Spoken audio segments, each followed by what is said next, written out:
वो एक्सट्रीम पर पहुंच जाते हैं। ठीक है जनाब। तो integrated reporting requires a process of integrated thinking and the application of principles such as connectivity of information. The process takes into consideration between the relationships between its various operating and functional units and the capitals that the organization uses or affects. ठीक है जनाब। तो ये integrated reporting में अब you're bringing everything together, अब आप हर चीज का प्रॉपर सही तरीके से एनालिसिस कर रहे होते हैं। ठीक है, आई होप यहाँ तक बात थोड़ी बहुत समझ में आ रही है। ये चीजें इंटीग्रेटेड रिपोर्टिंग, सस्टेनेबिलिटी रिपोर्टिंग की डेफिनेशन ये इंपॉर्टेंट है। ठीक है, तो बेसिकली थर्ड और फोर्थ फेज जो है ना आपका इंटीग्रेटेड रिपोर्टिंग और सस्टेनेबिलिटी रिपोर्टिंग, ये बेहतर है आपको याद हो। ठीक है, तो अगेन जिससे हमारे पास एक एक क्वेश्चंस कुछ आए हुए हैं। Describe briefly the concept of integrated reporting. In the context of integrated reporting, the term capitals refers to the stock of value that are increased, decreased or transformed through the activities of an organization. अब यहाँ पे उसने कहा है कि list करें सिर्फ, तो लिस्ट करने का मतलब है सिर्फ आप नाम ही लिखें। कौन कौन से, एक तो फाइनेंशियल हो गया, इंटेलेक्चुअल हो गया, ह्यूमन हो गया, नेचुरल कैपिटल हो गया, मैन्युफैक्चर्ड कैपिटल हो गया, सोशल एंड, ये तो मुझे पढ़ते साथ ही मुझे याद ही हो गया, सोशल एंड रिलेशनशिप आपका कैपिटल हो गया। क्लियर होगी ना बात। तो ये कुछ चीजें हैं जो कि इंटीग्रेटेड रिपोर्टिंग कह रहा है कि ये भी हमारे कैपिटल्स का पार्ट बनते हैं। सब चीजें आपके ऊपर लिखी हुई है। यहाँ तक बात क्लियर हो गई। चले जी, अब हम जरा थोड़ा सा सस्टेनेबिलिटी रिपोर्टिंग के ऊपर फोकस करते हैं। सस्टेनेबिलिटी रिपोर्ट होता क्या है? हमारे पास एक अकॉर्डिंग टू द ग्लोबल, एक डेफिनेशन है यहाँ पे, इसको देख लेते हैं। According to the global reporting initiative, sustainability report होता क्या है? It is published by a company और an organisation about the economic, environmental and social impacts caused by its everyday activities. बात समझ आ रही है ना? सस्टेनेबिलिटी में हमने ये कहा था कि भाई इन चीजों को भी हमने देखना है, हमने सरवाइव भी करना है एंटिटी में और अपनी सोसाइटी में, और हमने क्या करना है, कंट्रीब्यूट भी करना है to the society for a long time. तो सस्टेनेबिलिटी रिपोर्ट बनती है प्रॉपर, और उसमें ये बताया जाता है कि आपने किस तरीके से economic, economically, environmentally and socially impact किया है आपकी एवरीडे एक्टिविटीज ने। ठीक है, The report also presents the organization's values and governance model. It demonstrates the link between its strategy and its commitment to a sustainable global economy. ठीक है जनाब, यहाँ तक बात क्लियर हो गई। अब मैं जरा शिफ्ट करूंगी अपने स्टडी टेक्स्ट के अंदर। ठीक है, स्टडी टेक्स्ट पे मैं शिफ्ट करना चाहूंगी, और इसमें हम जरा आ जाते हैं इधर। Benefits of sustainability reporting, internal external benefits हैं, ये है, नोट डाउन कर लीजिए, पेज नंबर 630। ठीक है, पेज 630, ये एग्जामिनेबल है। ठीक है, ये आपके पास एग्जामिनेबल है, और इसको हमने देखना है कि हमारा जो सस्टेनेबिलिटी रिपोर्टिंग साइकिल है वो किस तरीके से हमें बेनिफिट करता है अगर हम सस्टेनेबिलिटी रिपोर्ट स्टैब्लिश, मतलब अगर हम सस्टेनेबिलिटी रिपोर्टिंग की तरफ जाते हैं। इंटरनल बेनिफिट्स हमारे पास क्या है? Increased understanding of risks and opportunities. आप एक दफा इस बात को रियलाइज कर लोगे ना कि you are a part of this society, you need to contribute to this society, तो आपको हो सकता है और अपॉर्चुनिटीज नजर आए बिजनेस करने के, है ना। आपको रिस्क भी नजर आए। Page 630 sorry, page 630 sustainability reporting का एक चैप्टर है, उसका ये पार्ट है 1.3, page number 630। Increased understanding of risks and opportunities, emphasizing the link between financial and non financial performance। अब आपको ये बात समझ में आ रही है कि फाइनेंशियल परफॉर्मेंस तो जरूरी है ही है in order to be termed as a business, है ना, लेकिन नॉन फाइनेंशियल परफॉर्मेंस भी कितना जरूरी है। ठीक है जनाब। It provides a support in the development of long-term management strategy, policy and business plans, है ना। अब आप उन चीजों को भी incorporate करोगे अपने strategy के अंदर, business plans के अंदर। It helps in streamlining processes, reducing costs and improving efficiency. It helps in benchmarking and assessing sustainability of performance with respect to laws, norms, codes, performance standards and voluntary initiatives। ठीक है, अब हम किस तरीके से, अब अपने आप को पता है कि भाई आपको इतनी बात समझ में आ गई है कि अगर एक बिजनेस का आज के जमाने में अगर एक बिजनेस का नेगेटिव परसेप्शन है तो वो बिजनेस ग्रो नहीं कर सकता regardless of whatever the quality of the products है ना। वो कितनी अच्छी चीजें आपको बेचे, लेकिन ऐसी सिचुएशन भी अराइज हो सकती है उस बिजनेस के लिए कि वो इतना उसका नेगेटिव परसेप्शन फैल जाए। जैसे फॉर एग्जांपल अगर आपको मैं बता दूं कि जी फलानी एक मल्टीनेशनल है, उसका एक बहुत ही कोई मजेदार सा वो प्रोडक्ट बनाता है, वो बहुत ही इस्तेमाल होता है, ऑब्वियसली बात है ऐसा है नहीं, मैं सिर्फ आपको एग्जांपल दे रही हूँ, ठीक है, कि वो पाकिस्तान में बहुत वाइडली पसंद किया जाता है, खाया जाता है, बहुत ही कॉमन एक फूड आइटम है। और अगर मैं आपको ये बोल दूं कि भाई ये बात मशहूर होगी कि उसमें कोई हराम चीज इस्तेमाल होती है, तो आप क्या होगा, अब वो है बहुत मजे की, हाई क्वालिटी, बेहतरीन है, हेल्थ वाइज भी बेहतरीन है, लेकिन जैसी ये बात मैं आपको ये बता दूं कि भाई उसके अंदर कोई हराम चीज है, तो क्या हो जाएगा, वो बिल्कुल खत्म ही हो जाएगा ना, ठप ही हो जाएगा ऑलमोस्ट, राइट। उस बिजनेस को हो सकता है वो खत्म करना पड़ जाए, ठीक है।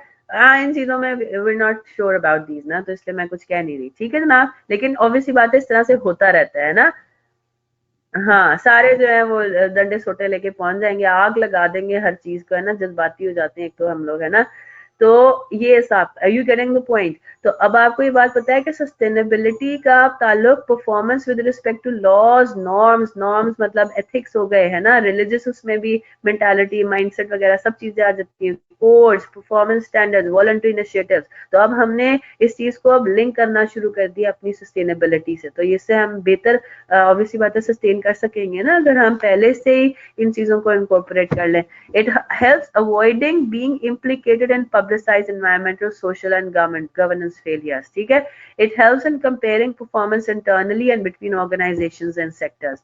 तो internally हमारे बिजनेस को क्या हेल्प मिलेगी बिकॉज ऑफ सस्टेनेबिलिटी रिपोर्टिंग, ये आपको थोड़ी बहुत समझ आ गया। एक्सटर्नल क्या बेनिफिट्स हो सकते हैं, ठीक है, क्या होगा, mitigating or reversing negative environmental, social and governance impacts, improving reputation and brand loyalty, ठीक है, रेपुटेशन हमारी बढ़ेगी, ब्रांड लॉयल्टी बढ़ेगी, enabling external stakeholders to understand the organization's true value and tangible and intangible assets। जब आप sustainability reporting करोगे तो आपके एक्सटर्नल स्टेक होल्डर्स को समझ में आ जाएगी ना कि इस ऑर्गेनाइजेशन की वैल्यू सिर्फ ये नहीं है कि इसने प्रॉफिट कमाना है, इसने बल्कि इसकी नीयत क्या है ना, tangible और intangible उसके assets क्या हैं, demonstrating how the organization influences and is influenced by expectations about sustainable development, ठीक है। तो sustainability reporting से आपको नजर आ रहा है कि एक पॉजिटिव इमेज जा रहा है सब लोगों को, इज दैट क्लियर। तो ये इंटरनल एक्सटर्नल बेनिफिट्स आपको याद हो तो बेहतरीन होगा, बिकॉज दीज आर एग्जामिनेबल, ठीक है। आपसे वो पूछ सकता है कि what are the internal and external benefits of sustainability reporting, is that clear. तो एक मैंने आपको बता दिया डेफिनेशंस आपने याद रखनी है। दूसरा मैंने आपको बताया पेज नंबर 630 पे जो इंटरनल एंड एक्सटर्नल बेनिफिट्स है, these are important from the point of view of your exams as well, ठीक है। ये चीजें ये पैक हैंडबुक में भी है, लेकिन इसमें इन्होंने गलती से मेरे ख्याल से शायद टाइपिंग हो गया है मसला। नहीं, बेनिफिट्स यहाँ पे भी वही वाले हैं, उन्होंने यही कॉपी किए हुए, लेकिन यहाँ पे एक्सटर्नल बेनिफिट्स नहीं लिखे हुए, ठीक है। तो आप पढ़ लें, इन्होंने सारे एक्सटर्नल बेनिफिट अलग से नहीं लिखे हुए, ठीक है। ये एग्जैक्टली वही वाले पॉइंट्स है, देखे हमने यही नहीं किया, इन्होंने अच्छा यहाँ पे बल्कि लिखा हुआ भी है, मेंशन भी किया हुआ है, मैंने एक नजर मारी थी, मैंने ज्यादातर स्टडी टेक्स्ट से ही प्रिपेयर किया है लेक्चर, ठीक है। तो यहाँ पे लिखा हुआ है, लेकिन ये टाइपिंग मिस्टेक हो रहा है कि यहाँ पे एक्सटर्नल बेनिफिट्स भी यहाँ पे लिखे हुए हैं, ठीक है, लेकिन वो इतना ज्यादा क्लियर नहीं है, बिल्कुल वही चीज यहाँ पे भी कॉपी हुई है, you can read from here, cancel मैं कुछ नहीं करा रही, कट नहीं करा रही, ठीक है। अच्छा जी, बस ये कुछ थियोरेटिकल चीजें, ये थोड़ा सा उसको पढ़ लीजिएगा और चले जनाब, ठीक है। जिस तरह फॉर एग्जांपल ये देखें यहाँ पे इन्होंने लिख दिया, according to GRI an effective sustainability reporting cycle should benefit all reporting organisation, list internal external benefits, spring 2016 में इन्होंने टेस्ट भी किया हुआ है, ठीक है जनाब। यहाँ तक बात क्लियर हो गई। अब जरा हम चीजों के ऊपर आ जाते हैं। अब एक और आपके पास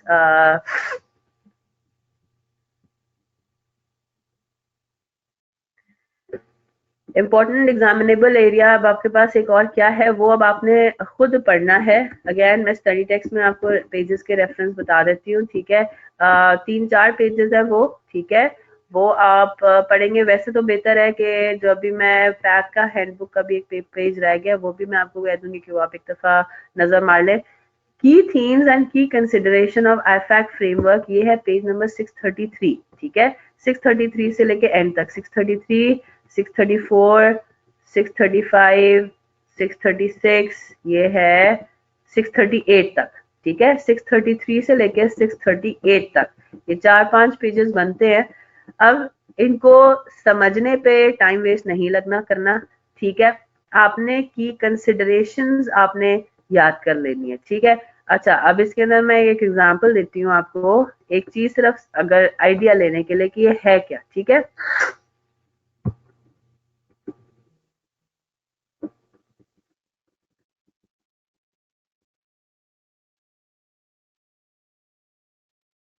चले इससे जरा स्टार्ट करते हैं, ये थोड़ा बेसिक आपको बता रहा है, ठीक है। The role of leadership in business strategy is to promote integration of sustainability issues at a strategic level, ठीक है, so that they are embedded in organizational development covering strategy, planning, enterprise risk management and operations, ठीक है। तो leadership का basically काम क्या है कि जो issues हैं हमारे sustainability के, उनको हम strategic level पे अपनी मतलब अपनी स्ट्रैटेजीज में, अपनी प्लानिंग में, अपनी मैनेजमेंट में और अपने ऑपरेशंस में इनकॉर्पोरेट करें, ताकि वो एक्चुअली इश्यूज ना हो, है ना, वो सस्टेनेबिलिटी वाले इश्यूज अराइज ही ना हो, मसले मसाइल ही ना हो। तो लीडरशिप का काम ये है कि वो काम जब अपना स्टार्ट करे तो वो सस्टेनेबिलिटी को अपने माइंड में रखे शुरू से, ठीक है। The importance of tone at the top encourages the integration of governance and sustainability into strategy, operations, and reporting. This philosophy revolves around leadership, sustainability, and corporate citizenship.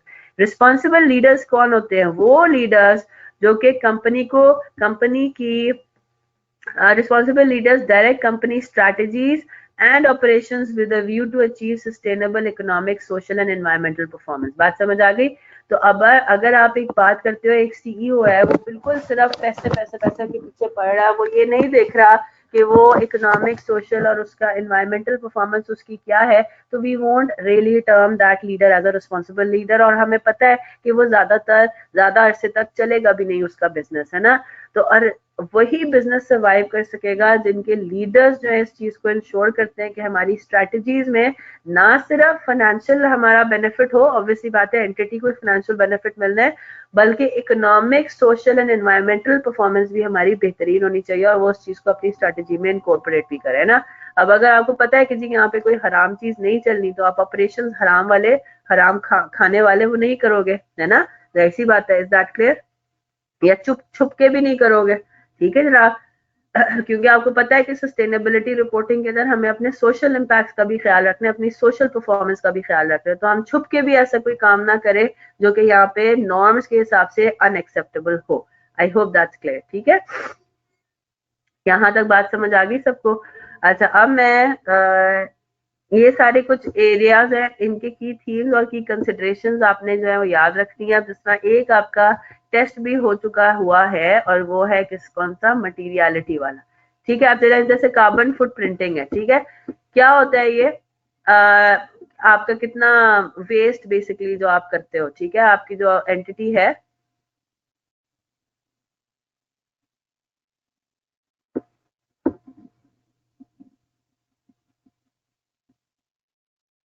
बेटा ये जो हम हमें खिलाया है, जिन वो एंटिटीज ही है ना, रेस्टोरेंट्स वगैरह हैं, वो बिजनेसेस ही तो हैं। आम इंसान मतलब एक इंडिविजुअल ने तो ये सारे काम नहीं किए ना, उनके ऊपर भी ये सस्टेनेबिलिटी रिपोर्टिंग वाली चीज अप्लाई होती है, ठीक है। ये जिन जो रेस्टोरेंट्स हैं और जिनकी हम बात कर रहे हैं कि उन्होंने ही देखे कितने ऐसी हरकतें कर दी हैं पाकिस्तान में, तो बेसिकली इनके ऊपर भी तो ये सस्टेनेबिलिटी वाले कॉन्सेप्ट अप्लाई होता है, लॉजिक अप्लाई होता है। यही तो बिजनेसेस हैं, यही तो कॉर्पोरेशन है, ठीक है, जिनको सस्टेनेबिलिटी रिपोर्टिंग जो है वो फॉलो करनी चाहिए, ठीक है। तो की थी हमारे पास यहाँ पे कार्बन फुट प्रिंटिंग ये है कि just give me a minute.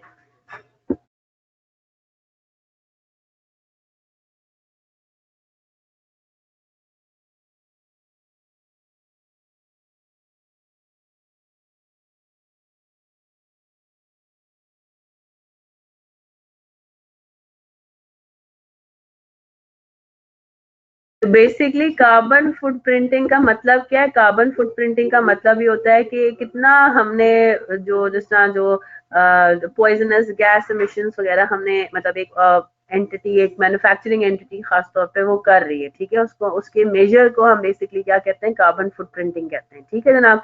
तो अब अगेन अगर फॉर एग्जांपल मेरा एक मैन्युफैक्चरिंग कंसर्न है और वो मुझे पता है कि वो मैन्युफैक्चरिंग प्रोसेस में कुछ ऐसे पॉइजनस गैसेस वगैरह भी रिलीज होती हैं, मेरे टॉक्सिक केमिकल्स वगैरह भी रिलीज होते हैं, तो क्या है, using carbon accounting to calculate organisational carbon footprint in order to manage GHG emissions, ये आपके जो एमिशंस होते हैं गैसेस, वो सब चीजें हो जाती हैं, make reductions over time and to report the footprint accurately to external stakeholders को बताना कि भाई हाँ जी हमारी मैन्युफैक्चरिंग की वजह से ये हम एमिशंस करते हैं, ठीक है, इसको हम कंट्रोल किस तरह से कर रहे हैं, and invest in lower energy technologies and more efficient methods of operating, ये हमारी की थीम है, ठीक है, कार्बन फुटप्रिंटिंग की कंसिडरेशंस क्या है प्रोफेशनल अकाउंटेंट्स के लिए for this, moving beyond a GHG inventory, determine how to manage carbon emissions data, distinguish between boundaries in terms of organizational and product footprints and between entities in the supply chain, establish principles of a carbon audit report and the key issues to be disclosed in external reports for stakeholders, greenhouse gas inventory audit। तो उसके लिए अब professional accountants के लिए क्या की considerations हैं वो कुछ ये है। तो आपको ये नजर आ रहा है कि हम अकाउंटेंट्स भी किस तरीके से, अब हमारा ताल्लुक क्या है इन सब चीजों से, लेकिन इसमें भी अकाउंटिंग का, फाइनेंस फंक्शन का कोई ना कोई इम्पैक्ट आ गया। यू गेटिंग माय पॉइंट, ठीक है। इसी तरह से एक और इसमें टेस्ट हुआ था, क्या था वो बेटा, ये एक टेक्निकल टर्म है जीएचजी इन्वेंट्री, वो इन्वेंट्री है, मैं आपको गूगल करके इसका मैं फुल फिगर फॉर्म बताती हूँ क्या है ये जीएचजी जीएचजी जो है इसमें वही है ग्रीन हाउस गैसेस, जीएचजी है ग्रीन हाउस गैसेस, ठीक है, ग्रीन हाउस गैसेस में वही कार्बन डाइऑक्साइड, ये सब, तो ये थोड़ा वो है ना सोशल इम्पैक्ट इसमें आ जाता है ना, कि हमारी एक मैन्युफैक्चरिंग एंटिटी है, तो पहले जमाने में शायद इतना फिक्र भी नहीं होती थी कि कौन से हम गैसेस हमारे फैक्ट्री से रिलीज हो रहे हैं, लेकिन अब ये बहुत मैटर करता है ना। तो इसके अंदर हम प्रोफेशनल अकाउंटेंट्स के लिए भी क्या की कंसिडरेशंस हैं, किस तरीके से हम अपना रोल प्ले कर सकते हैं, वो सारा अब आपको समझ में आ रहा है, ठीक है। अच्छा जी, फिर ये डिटर्मिनिंग मटेरियलिटी का पॉइंट है, इन एनी केस आपने ये सारे जो हैं इनको एक दफा रीड जरूर करें, ठीक है, जितना भी समझ में आता है बेहतर है, रिटेन भी करें सारी इंफॉर्मेशन को, इम्पोर्टेंट एरियाज मैंने आपको बता दिए हैं, ठीक है। ओवरऑल मैंने आपको अंडरस्टैंडिंग भी दे दी है कि आपका जो सस्टेनेबिलिटी रिपोर्टिंग है, इंटीग्रेटेड रिपोर्टिंग है, उससे क्या मतलब है उसका, मैंने कहा अभी हम उसको थोड़ा सा we are looking beyond financial, अपना जो है रिपोर्टिंग फाइनेंशियल परफॉर्मेंस वगैरह के, हम उससे भी हम उसके जुमरे से भी बाहर अब हम देखना चाह रहे हैं इकोनॉमिक हमारा इम्पैक्ट क्या होता है बिजनेस का। जी बिल्कुल, ये इस पर रटा ही है ज्यादातर, और मैंने आपको एरियाज बता दिए हैं कि जिसके कुछ तो मैंने आपको प्रॉपर तरीके से समझा भी दिए हैं, ठीक है, बेनिफिट्स हो गए, एक्सटर्नल और इंटरनल बेनिफिट्स हो गए, डेफिनेशंस हो गई, और ये कुछ सिनेरियोज हैं, कुछ हमारे थीम्स और की कंसिडरेशंस हैं, पेज नंबर 633 ऑनवर्ड्स, ठीक है, ये आप रीड कर लें, याद कर लें, बेहतरीन हो जाएगा। इसके ऊपर ज्यादा दिमाग मत खपाइएगा इस टॉपिक के ऊपर, ये मैं आपको पहले से बता रही हूँ, ये सिर्फ एक टॉपिक है जिस पे मैं आपको कहूंगी कि इस पे ज्यादा पढ़ें जरूर, लीव आउट मत करें, लेकिन do not waste time over this, कि ये समझ नहीं आ रहा, समझ ही नहीं आ रहा, समझ नहीं आ रहा, लगे हुए हैं, इसको करने की जरूरत नहीं है। कुछ चीजें ऐसी होती हैं अकाउंटिंग में, ये मैं FR1 और इंट्रो में भी कहती हूँ, कुछ चीजें ऐसी होती हैं अकाउंटिंग के अंदर जो कि आपको over the period of time खुद ही समझ में आ जाती है, जिस तरह IFRS 15 का चैप्टर है, और जब आप प्रैक्टिकल भी उसको इम्प्लीमेंट करोगे, रेवेन्यूज के देखोगे इम्प्लीकेशंस प्रैक्टिकली, तो वो आपको उस टाइम पे और ज्यादा क्लियर हो जाएंगे, ठीक है। डिसीजन मेकिंग होगी, ये वो कुछ चीजें तो काफी सिंपल होती हैं to understand, but the rest are not so easy to understand, और जब आप प्रैक्टिकली इंप्लीमेंट करते हो तो बात समझ में आ जाती है। तो the rest of the syllabus very important, do not leave anything out, ये वाला भी टॉपिक ऐसा है, do not leave this out, इसको जरूर एक दफा फोकस करें, देखें, याद करें चीजों को, लेकिन इस पर टाइम वेस्ट करने की जरूरत नहीं है, इसलिए मैं भी इसके ऊपर टाइम वेस्ट नहीं करी, क्यों हम अपना भी सारी जो है वो कॉन्फिडेंस और उसको जो हमारी एक अंडरस्टैंडिंग डेवलप हुई है उसको एमी पे जाने दें, है ना, उसको हाथ से नहीं छोड़ने देना, ठीक है। यहाँ पे आके हमारा सस्टेनेबिलिटी रिपोर्ट वाला चैप्टर भी मैंने कर दिया खत्म, ठीक है। अब क्वेश्चन आपका देखूंगी, लेकिन अभी भी उसका टाइम वैसे नहीं है, ब्रेक इवन का अब आपने पता नहीं कहाँ पे लिखा था, अब देखिए यही मसला होता है ना, या अब आप मुझे दोबारा टाइप करके बताएं, ठीक है। तो अब हम थोड़ा सा डिस्कस कर लेते हैं अपना एग्जाम फोकस्ड अप्रोच अपनी क्या होगी, ठीक है, 12:15 तो हो गए, बस 10-15 मिनट और लूंगी, ठीक है। अब आपका सिलेबस खत्म हो गया अल्हम्दुलिल्लाह, सब आपको अब आता है, सारे लेक्चर्स आपने अटेंड किए हैं। अब आपने सिर्फ क्या करना है, प्रैक्टिस करनी है। प्रैक्टिस करने से ही आपकी लेक्चर की तैयारी होगी, ठीक है। अच्छा जी, एग्जाम के पॉइंट ऑफ व्यू से क्या है, आज 5 फरवरी आप लोगों का पहला पेपर कब है, मार्च की कौन सी तारीख को है, 2 मार्च से स्टार्ट है पेपर्स, है ना। मार्च 2 से आप लोगों के पेपर स्टार्ट है, चले महीना तकरीबन आप लोगों के पास पड़ा हुआ है। बहुत अच्छे तरीके से अपने टाइम को यूटिलाइज करें। एक्स्ट्रा करिकुलर एक्टिविटीज अब बिल्कुल खत्म हो जानी चाहिए, टाइम कम से कम वेस्ट करना है। टिप्स मैं आपसे ऑलरेडी शेयर कर चुकी हुई हूँ। अपना टाइम टेबल बनाए, देखेंगे कहाँ पे आपको लग रहा है कि वहां पे भी आप पढ़ाई को घुसा सकते हैं। नींद अपनी आपने पूरी रखनी है, से मिनिमम 6 आवर्स की स्लीप एवरी डे, मैक्सिमम 8 घंटे की स्लीप, उससे ज्यादा एडल्ट को जरूरत नहीं है। 10-10 घंटे सोने से गुरेज करें। बेहतरीन टाइम पढ़ने का होता है सुबह फजर के बाद। रात को जल्दी सोएं, टाइम पे सोएं, सुबह उठें, सुबह पढ़ें, नमाज के बाद पढ़ने बैठ जाएं, बहुत अच्छा फ्रेश होता है। और एक वैसी भी पता है, जब दिन खत्म हो रहा होता है ना, तो एक मेंटली और मतलब साइकोलॉजिकली कोई मसला एक होना शुरू, एटलीस्ट मेरे साथ तो ये होता है। मुझे होता है कि अल्लाह टाइम खत्म हो गया, टाइम खत्म हो गया, तो उसमें पैनिक और क्रिएट हो जाता है। सुबह से आप पढ़ने बैठेंगे, आपको सुबह पढ़ने बैठेंगे, आपको होगा कि मेरे पास पूरा दिन पड़ा हुआ है। आप रिलैक्स, लेकिन उसमें टाइम वेस्ट नहीं करना, उसको यूटिलाइज करना है। आप थोड़ी रिलैक्स तरीके से पढ़ेंगे तो वो ज्यादा अच्छा समझ में आएगा। गलतियां, प्रैक्टिस क्वेश्चंस अटेम्प्ट करते हैं, क्वेश्चंस में गलतियां हो रही है, क्वेश्चन सही से सॉल्व नहीं हो रहा, ये तो अच्छी बात है। जितनी गलतियां अभी करेंगे उतने कम चांसेस होंगे एग्जाम में गलतियां करने के। अभी गलती करेंगे, जब आप क्वेश्चन बहुत एक अच्छे तरीके से लगता है ना कि सवाल सॉल्व कर रहे हैं, मुझे तो सब आता है, सोल्यूशन देखा सब गलत, आपको याद रह जाएगा, आपको कॉन्सेप्ट ले, अच्छा मैंने ये किया था, मुझे लग रहा था कि ये ठीक है, मुझे लग रहा था कि मेरी अप्रोच ठीक है लेकिन ये अप्रोच गलत है। आपको मैं बता रही हूँ बहुत गारंटी के साथ, आपको अपनी गलतियां याद रह जाएंगी, you will not be repeating them इंशाल्लाह, ठीक है। 99.9% गारंटी है, 0.1% की गारंटी मैं नहीं ले रही, ठीक है। इंशाल्लाह मैंने आगे से बोल दिया, ठीक है जनाब। तो जितनी गलतियां अब करते हैं होने दें, आगे इंशाल्लाह आपको वह हेल्प करेंगी। सीमैक के अंदर की चीज है, प्रैक्टिस करें। एक दफा आपने पैक के क्वेश्चंस कंप्लीट कर लिया, स्टार्ट सॉल्विंग देम अगेन। नए सवाल आप मत देखें, अगर आपको लगता है कि टाइम नहीं है, उन्हीं सवालों को रिवाइज करते रहे। आखिरी हफ्ते में याद रखिएगा, ये कुछ पॉइंट्स जो कि हमने एग्जाम सेशन में भी डिस्कस किए थे, लास्ट सेशन के अंदर, लास्ट वीक के अंदर कोई नई चीज मत उठाइए। थ्योरी बच्चे, अब आप जरा स्टडी टेक्स्ट को भी गो थ्रू करें, पैक का हैंडबुक तो आपका मेन लेक्चर नोट्स होने चाहिए, तो उसमें जितनी थ्योरी है सब कुछ है वो आपने पढ़नी है, ठीक है। सब कुछ मैंने तो सब कुछ कराया है अपने पास, डिफरेंट टाइप्स ऑफ बजटिंग, कितने बजट होते हैं, ये सब चीजें तो हमने की हुई है, ठीक है जनाब, क्लियर होगी बात। तो आपने आखिरी हफ्ते में कोशिश करें कि कोई नया सवाल ना उठाएं, कोई नया टॉपिक ना उठाएं, ठीक है। सारे टॉपिक्स उससे पहले कोशिश करें कि एक दफा गो थ्रू हो चुके हो, क्लियर हो गई बात। एग्जाम की बात करते हैं, आपने पूरा 6 महीने बहुत मेहनत की, उन 3 सवा 3 घंटे में अगर आपने हिम्मत छोड़ दी तो फिर खत्म हो गया काम सारा, ठीक है। आपने पूरे सेशन में एवरेज मेहनत की है, उन 3.25 घंटों में आपने अपने नर्व्स पे काबू रखा, स्मार्ट स्टडिंग आपने की थी, आपने स्मार्टली पेपर को भी अटेम्प्ट किया, आपका पेपर क्लियर हो जाएगा, ठीक है।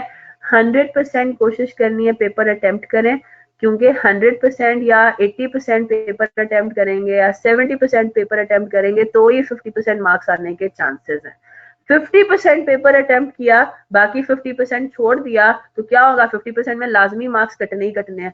आपने वो 50% 100% तो नहीं ठीक किया होगा ना, तो आपके पास होने के चांसेस खत्म हो जाएंगे। फोकस आप पे रहना है, आपने इतना पेपर अटेम्प्ट करना है जो जितना आपका, जिससे आपके 50% मार्क्स आ जाए। कौन से टॉपिक्स पे ज्यादा फोकस करना है, मैंने आपको पहले भी बताया था, मैं ये वाली बात करती रही हूँ, क्योंकि बच्चे फिर क्या करते हैं, उन्हीं टॉपिक्स को प्रिपेयर करके जाते हैं, बाकियों को नहीं करते। सारे टॉपिक्स इक्वली इंपॉर्टेंट है। आप लोगों के अपने एनालिसिस के लिए, अपनी तैयारी के लिए, you have the grid, you have the grid available, you have got past papers available. आप पास्ट पेपर्स को देखें, कौन से चैप्टर से ज्यादा मार्क्स आते हैं, कम मार्क्स आते हैं, वो आपको प्रैक्टिस क्वेश्चन से पता लग जाता है, ठीक है। क्लियर होगी बात, ठीक है। उन 3.25 घंटों में अपने नर्व्स पे काबू रखना है, कुछ नहीं होने वाला, सब आता है, सब तैयारी, सब पढ़ के गए हैं, सारी चीजें जो हैं वो आपका सब चीजें क्लियर होनी चाहिए। सवाल की रिक्वायरमेंट जरूर पढ़िएगा, जिस तरह हम नॉर्मली हर सवाल इस तरह करते हैं। टाइम मैनेजमेंट पे फोकस रखना है। किस तरह से फोकस रखना है? 1.8 मिनट पर मार्क है, 10 मार्क का सवाल है, आपने 8 मार्क्स 8 मिनट सॉरी कितने मिनट बनते हैं फिर उसमें? 10 मार्क का सवाल है तो 18 मिनट बनते हैं, ठीक है। 18 मिनट बनते हैं, 15 मिनट गुजर गए, आपने देखा आपको लग रहा है कि ये सवाल मुकम्मल नहीं होगा, आपने उसको पूरे 18 मिनट देने हैं। 18 मिनट के बाद अगर आपको लगता है कि बस मैं 1-2 मिनट और दूं तो ये कंप्लीट हो जाए शायद, तो फिर तो आप रिस्क ले लें, 20 मिनट्स ले लें, 25 मिनट्स ले लें। अगर आपको ये लगता है कि बस थोड़े से मिनट और मुझे ये सवाल कंप्लीट होता हुआ नजर आ रहा है, सॉल्व होता हुआ नजर आ रहा है, तो you can take the risk. 18 minute पूरे हो गए, आपको नजर आ रहा है कि क्वेश्चन सॉल्व नहीं हो रहा मुझसे, आगे मैं नहीं इसमें प्रोग्रेस कर पा रही, मुझे समझ नहीं आ रहा, वहीं पे जगह छोड़ें और अगले सवाल पे मूव ऑन करें। टाइम मैनेजमेंट बहुत जरूरी है।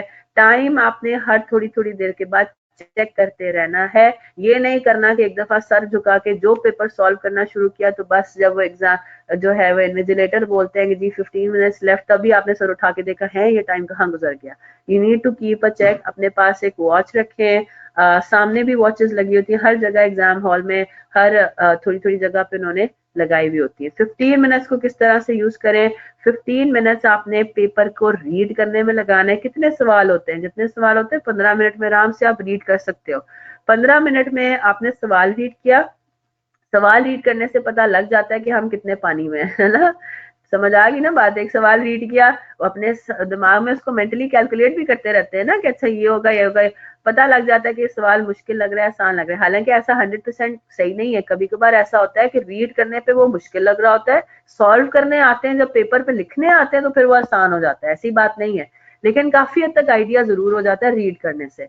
उन 15 मिनट में आप ऑर्डर सिलेक्ट कर लें कि मैंने किस ऑर्डर में सवालों को अटेम्प्ट करना है। Easier questions first, difficult questions letter, ठीक है।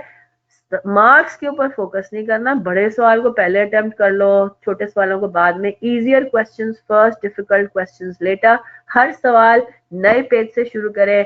बेहतर तो ये है कि हर सवाल के हर पार्ट को भी नए पेज से स्टार्ट कर दें। आपका क्या जा रहा है, ठीक है, पेजेस जाया हो रहे हैं, आपकी जेब से कोई पैसे नहीं निकल रहे। क्लियर हो गई बात? प्रॉपरली जो आंसर स्क्रिप्ट के ऊपर इंस्ट्रक्शंस दी जाती है उनको आपने प्रॉपरली रीड करना है। मेरे ख्याल से वो ब्लैक पेन वाला भी रूल है, उस पर लिखा होता है ना कि आपने कौन सा पेन इस्तेमाल करना है। उसमें क्लियर कट लिखा हुआ है, you have to start every question from new page. उसमें क्लियर कट लिखा हुआ है कि आपने कॉलम्स के अंदर जो साइडों पे 2 कॉलम्स दिए हुए तो उनमें लिखना नहीं है। तो you need to read the instructions carefully. Time अपने आप को प्रॉपर करते रहें। ऑब्वियसली बात है, दुआएं शुआएं मांगते रहें, बिस्मिल्लाह करके पेपर स्टार्ट करें, ठीक है। अपनी हरकतें ठीक रखें, अल्लाह ताला क्यों नहीं पास करेगा, ठीक है। मेहनत करें, अच्छी नीयत के साथ सारा काम करें। मैंने आपको पहले ही बताया था, एक दफा पहले भी मैंने आपको शेयर किया था कि नियत ये रखें कि मैंने ये सीए का एग्जाम पास करके पैसे तो ऑब्वियसली बात है कमाने हैं, लेकिन मैंने नियत ये भी पॉजिटिव नियत अल्लाह ताला से एक प्रॉमिस भी करें इस तरह से कि अल्लाह मैं सीए बन जाऊंगा तो I will try to contribute positively to my society and to Islam as well, किसी ना किसी तरीके से, है ना। थोड़ा सा उसमें ये एलिमेंट भी लेकर आए कि जो पढ़ाई वगैरह होती है, जो जॉब्स वगैरह होती है, इनका काम सिर्फ कमाना नहीं होता है ना, इसमें और भी there are much more things related to this as well. Islam, हमारा रिलीजन, हर चीज में इनकॉर्पोरेट हो सकता है, क्यों नहीं हो सकता। तो अल्लाह ताला पे डेफिनेटली हेल्प करते हैं, नियत के ऊपर डिपेंडेंट करता है, ठीक है। क्लियर होगी बात यहाँ तक? सही है। अब एक अगर आपको याद हो, ऑटम 2019 का मैंने आपको कहा था कि हमने चैप्टर पेपर जो है वो अटेम्प्ट करना है। अब मेरे ख्याल से बेहतर ये होगा अगर हम उसको मॉक के बाद मैं आपको बता दूं कि आपने फॉर एग्जांपल 25 को, मैं रिमाइंडर भी डाल दूंगी ग्रुप में कि 25 को आपने 3 घंटे देने हैं ऑटम 2019 के पेपर को, और 26 को फिर हम दोबारा मिलेंगे to discuss that paper. How about that? एक दफा आप लोग तैयारी कर लो, ठीक है, एक दफा तैयारी कर लो, फिर हम ऑटम 2019 का पेपर डिस्कस करने के लिए, जिसको भी जो प्रॉब्लम है ऑटम 2019 के पेपर में, वो फिर हम इंशाल्लाह लास्ट वीक ऑफ फरवरी में हम डिस्कस करेंगे, ठीक है। वैसे तो आप मेरे से इंडिविजुअली भी पूछ सकते हैं, नहीं नहीं मैं एग्जांपल दे रही हूँ। 26 नहीं तो चले 25 कर लेते हैं, 24 को अटेम्प्ट कर लें, 25 को हम मिल लेंगे, ठीक है, वो तो डेट हम ग्रुप पे डिस्कस कर लेंगे, नो इश्यूज अबाउट दैट। ठीक है, 25th कर लें, चलें फाइनल कर लें, 25th is the date that we are going to meet इंशाल्लाह। रिमाइंडर मुझे भी कोई डाल देंगे ना कि मैं भूल जाऊं। ठीक है, तो इंशाल्लाह इस तरीके से वो फिर हम ग्रुप पे डिस्कस कर लें। ठीक है।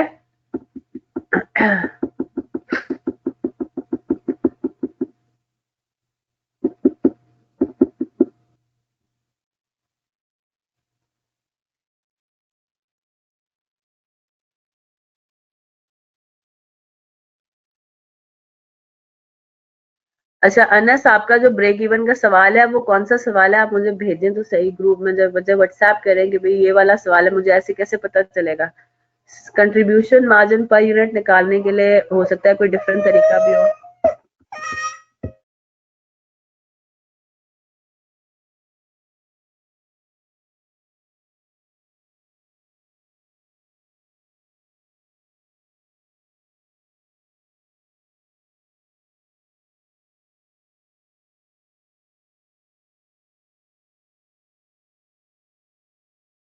ठीक है अनस, मुझे तो नहीं अब समझ में आ रहा ना कि आपका मतलब क्या है। हो सकता है कि क्या उसमें डेटा गिवन है, इस तरह तो मैं आपको नहीं जवाब दे सकती। ठीक है, हाँ जी, सही है जनाब। हम इंशाल्लाह फिर दोबारा मिल रहे हैं कब? 11 को, 11th फरवरी को क्वेरी डिस्कशन क्लास रख लूं मैं। ठीक है, कौन से टॉपिक्स की? Budgeting, short term decision making. ठीक है, टाइम वैल्यू ऑफ मनी भी। ठीक है, time value of money, short term decision making, जितने भी सवाल हैं, घंटा 2 घंटा जितना भी आप कहते हैं, हम उसको डिस्कस कर लेंगे। ठीक है जनाब, फिर एक दफा हमने मिलना है फिर 25th को। तो अगर जरूरत पड़ी तो सिर्फ 2 दफा ही मिल लेंगे, नो इश्यूज। एक दफा 25th को मिल रहे हैं, उसमें तो हमारा टारगेट क्लियर है। ऑटम 2019 के जो भी सवाल है वो हमने देखने हैं। ठीक है, उसमें हो सकता है 1 या 2 क्वेश्चन में प्रॉब्लम हो ना, सब में तो नहीं होगा। ठीक है, तो वो क्वेरी डिस्कशन हम उस तरीके से कर लेंगे। क्लियर होगी बात? यहाँ तक बात सबको समझ आती है?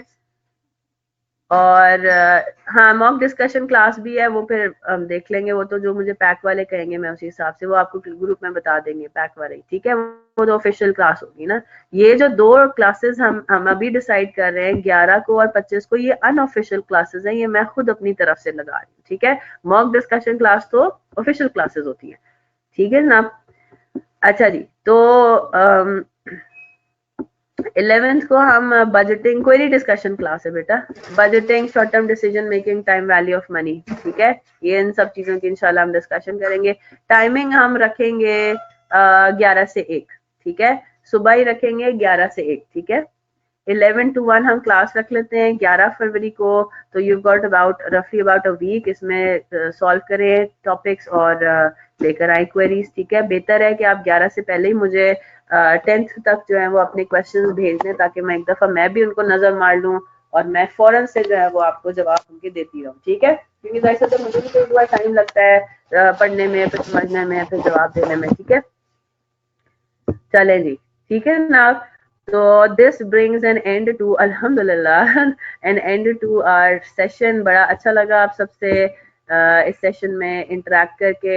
अल्हम्दुलिल्लाह सारे बच्चे बड़े अच्छे मिले, with the exception of a few शुरू में जो मसले मसाइल हुए थे। खैर, एनीवेज, कोई अगर मैंने तो अपनी तरफ से कोशिश की है अपनी ऑनेस्टी से पढ़ाने में कि कोई चीज़ रह ना जाए। अपनी तरफ से मैंने बहुत अल्लाह को हाजिर और नाजिर जान के जी कोशिश की है कि अपनी रिस्पॉन्सिबिलिटी फुलफिल करूं। लेकिन फिर भी बीइंग ह्यूमन, अगर मेरे से आपको लगता है कि कोई गलती हो गई है पढ़ाने में, कुछ चीज़ डिलीवर करने में, तो उसके लिए मैं दिल से माजरत ख्वाह हूँ।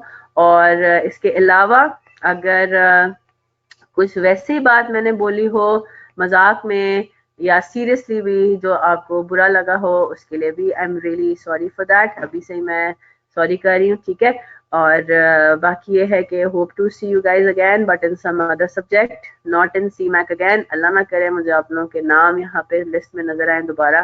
ठीक है, सारे अच्छे अच्छे तरीके से पास करते हैं बाकी सारे पेपर्स भी। और दैट्स इट। मेरी तो छुट्टियां शुरू, मेरा तो पार्टी सीन ऑन है। आप लोग अब पढ़ाई शुरू करें। ठीक है। ठीक है जनाब। हसनैन, एमन, हसन जावेद, हसन महमूद, मिनाहिल, मोहम्मद शाहरुख, मुनीबा, सबीना, साइम, समरा, उजैर, काफी स्टूडेंट्स ने छोड़ भी दिया क्लास। पैक इस्लामाबाद ज्वाइन कर लूँ? अच्छा जी, ठीक है, देखते हैं इस बारे में।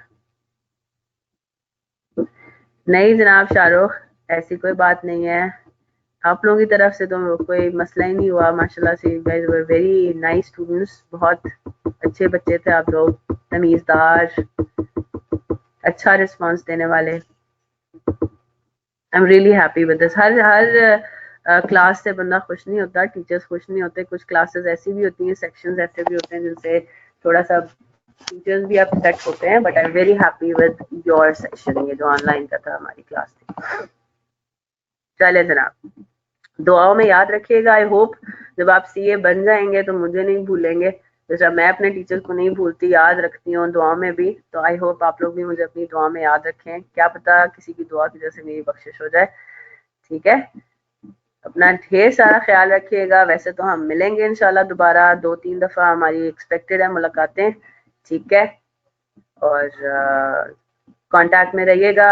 Do let me know about your success stories, I would love to hear them at every step.